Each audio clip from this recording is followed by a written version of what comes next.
Artinya apa? Rasulullah menikah istri kedua, ketiga, dan seterusnya setelah bagaimana? Setelah Bunda Khadijah itu wafat, ya? Pak, jangan pura-pura lupa, Pak. Menikah semangat, menikah lebih dari satu. Kalau mencontoh Rasulullah berarti menunggu istri pertama meninggal. Yuk, dan astagfirullah. Bu, nggak usah patah hati. Terus ibu-ibu gini, Pak, soalnya aku wis mati, bapak anak nikah meneh lho, berarti bapak ra cinta karo aku. Alah, rasa dibahas nih itu, Bu.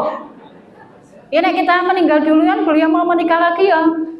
Ya terserah kan. Terserah mboten. Terserah. Ini bercanda nggih, Pak. Maksudnya apa, Bapak Ibu? Maksudnya apa? Bahwa dampak jajan itu luar biasa. Luar biasa. Bukan hanya untuk anak-anak, tapi juga untuk orang tua. Tadi sedang viral cinta lama bersemi kembali. Duite mung sithik kok ya iso dibagi loro, bagi telu, astagfirullah, itu kan misalnya. Ayolah, fokuslah. Kemudian apa? Kita sekarang banyak nih acara buka puasa bersama, acara apalagi besok sebentar lagi ya Pak, halal bihalal, pertemuan paguyuban keluarga gitu kan. Tapi apa yang terjadi Pak? Duduk bersama di tempat yang sama, semuanya pegang HP. Harus ada kesepakatan selama silaturahmi HP masukkan kotak. Berani enggak? Sampai anak-anak kita besar pun harus diingatkan. Saya semeja bersama dengan anak-anak, saya bilang, kalau sudah sampai di meja makan, letakkan HP. Ayo kita ngobrol, bicara. Kalau kita hanya di meja bersama, itu namanya makan di meja yang sama, bukan makan bersama. Dan etika untuk anak-anak ketika bersilaturahmi atau berkumpul dengan keluarga, barangkali kita dulu yang mulai kan Pak Bu. Mana mungkin anak akan menjadi baik karena dia melihat contoh yang tidak baik, ya. Saya sering bilang ke mahasiswa begini, jangan sampai di ruang dosen kok kamu klik HP sendiri, apalagi ngangkat telepon, itu tidak sopan. Lagi mau ketemu dosen bimbingan kok, mohon maaf izin Bu, saya mau angkat telepon dulu. Iya, dan nggak usah kembali ke sini. Nggak usah balik lagi ke sini. Hah? Sana silahkan, nggak usah balik ke sini. Habis itu dia minta maaf Bu, saya salah, saya memang nggak punya etika. Iya betul, saya bilang. Coba bayangkan kamu besok di depan kepala dinas lagi ngadep, kemudian kamu bilang mohon maaf Pak Kepala Dinas, saya angkat telepon dulu. Kira-kira dimarahin nggak Pak Punadi? Ya dimarahi. Pak Punadi manggil Pak Kepala Sekolah misalnya lagi duduk bareng. Ya saya mungkin Pak, saya tak angkat telepon dulu. Merasa dikalahkan nggak Pak?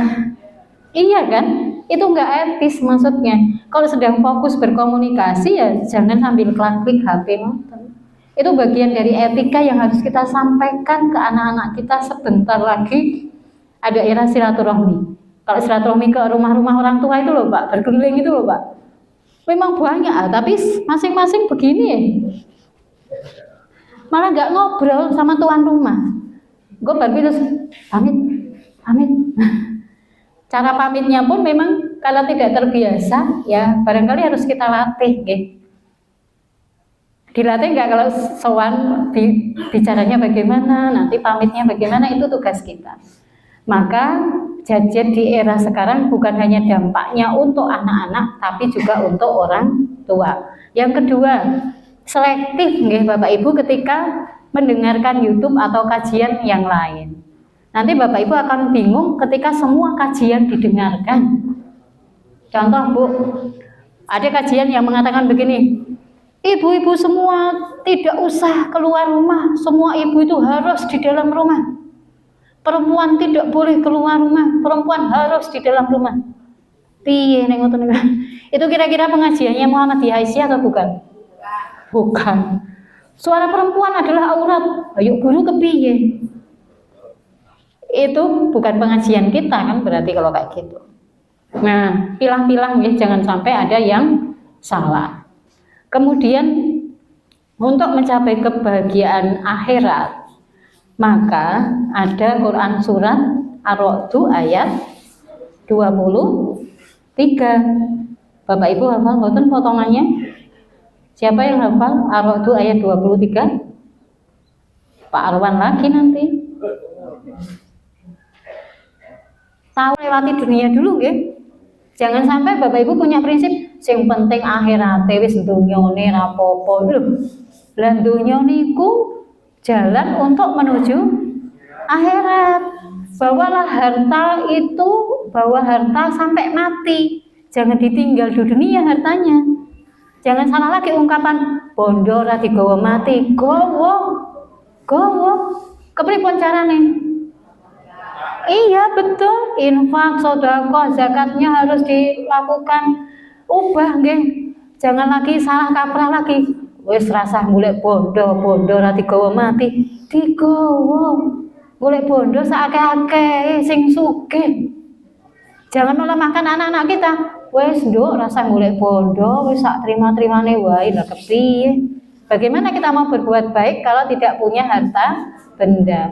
Tapi ketika Allah sudah memberi, maka qanaahlah, merasa cukup. Ustadz Hadi Hidayat insya Allah tanggal 19 April Bapak Ibu akan hadir di wisata dakwah di Kabupaten Magelang. Di lapangan Kota Mungkit nggih. Nanti 19 April, monggo kita rawuh bareng-bareng. Ustadz Hadi Hidayat itu adalah wakil Ketua Majelis Tabligh Pimpinan Pusat Muhammadiyah. Kita bisa lihat ceramahnya di YouTube ya. Beliau selalu mengajarkan begini, jangan berdoa minta uang sejumlah sekian, tapi berdoalah, ya Allah berikan aku kemampuan membayar zakat 2 miliar saja ya Allah. Lah nek zakatnya kira miliar, berarti hartanya berapa Pak Bu? Jadi mintanya adalah mampu membayar zakat sekian. Kaitkan doanya dengan ibadah. Dan zakatnya 2 miliar, pinten to niku hartanya kan banyak sekali. Nah besok kita bisa, mudah-mudahan bisa bertemu langsung. Itu Kabupaten Magelang ngantrinya sampai 4 tahun loh Pak, untuk mengundang beliau. Nanti Kota Arjo kalau mau mengundang beliau ya harus ngantri 4 tahun ya. 4 tahun. Itu betul-betul alumni Pondok Pesantren Muhammadiyah di Darul Arkom, bukan Jono nggih, tapi sana di Jawa Barat gitu ya, namanya sama. Nah, mari Bapak Ibu kita masuk surga bersama-sama sekeluarga besar. Kuncinya untuk bisa masuk surga adalah taat kepada Allah. Yang kedua, sabar. Taat dan sabar.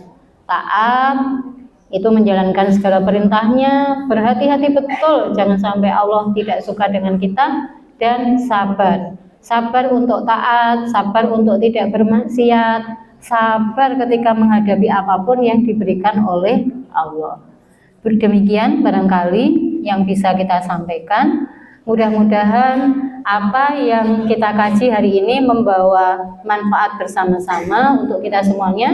Dan mudah-mudahan kita sekeluarga bisa masuk ke dalam surga. Mari rengkuh anak-anak kita, menantu-menantu kita, cucu, buyut, tetangga, semuanya keponakan kita untuk masuk surga bersama-sama. Baik, ini ada permintaan untuk berdoa, yaitu untuk kesembuhan penyakit dari Ibu Hajah Mufidah binti Haji Mustafa. Semoga Allah diberikan kesembuhan dan diangkat penyakitnya. Mari kita berdoa bersama-sama. A'udzubillahi minasyaitonirrajim. Bismillahirrahmanirrahim. Allahumma rabban nasi adhibil ba'sa isfi antas safi la sifaa illa sifauka la yughadiru saqama. Mudah-mudahan kita semua sekeluarga sehat walafiat, dijauhkan dari segala fitnah dunia dan akhirat ya Bapak Ibu, dan membentengi anak-anak dan keluarga kita dari godaan yang luar biasa ini. Nasrun minallah wa fathun qarib wa basyiril mu'minin. Wassalamualaikum warahmatullahi wabarakatuh.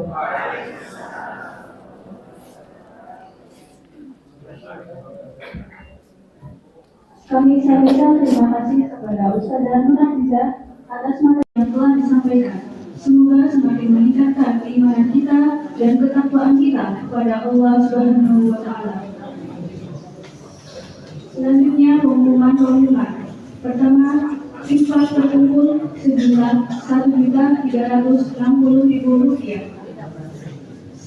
Alhamdulillahirrahmanirrahim. Semoga menjadi amal soleh Bapak Ibu sekalian. Yang kedua, kajian rutin pagi Ramadan besok, tanggal 2 Maret 2026, diisi oleh Ustadz Haji Zubair Nur SST, Sekretaris Majelis Tabligh PCM Kuta Arjo. Pengumuman yang ketiga, program Ramadan PCM Kuta Arjo, KLA Lansismu Kuta Arjo. 1. Buka puasa bersama. 2. Pakai peduli duafa terkumpul 28 dari 100 paket. 3. Penerimaan dan penyaluran infak. Takjil buka puasa, kegiatan TBI Tunas Melati, infak KB Asia, infak TK Aga 1, infak perluasan Masjid Darussalam lantai 2 tahap 2, infak PCA Kuta Arjo, zakat fitri, zakat mal atau profesi, fidyah, infak SLB Muhammadiyah Kuta Arjo. PCM Kuta Arjo membuka kesempatan seluas-luasnya ikut aktif berinfak bersama, beramal soleh melalui jalur yang telah ada di atas. Disampaikan melalui KLA Lansismu Kuta Arjo pada jadwal yang ditentukan. Pengumuman yang keempat, Warung Muhammadiyah Amanah menyediakan kebutuhan sehari-hari Bapak Ibu jamaah sekalian, seperti sembako, snack, minuman, sandang, dan lain-lain. Mohon bisa dikunjungi setelah kajian ini. Belanja di warungmu Amanah Mart. Belanja sambil mendukung dakwah. Informasi yang kelima, door prize diberikan kepada jamaah yang bernomor 1, nomor 4073. Yang kedua,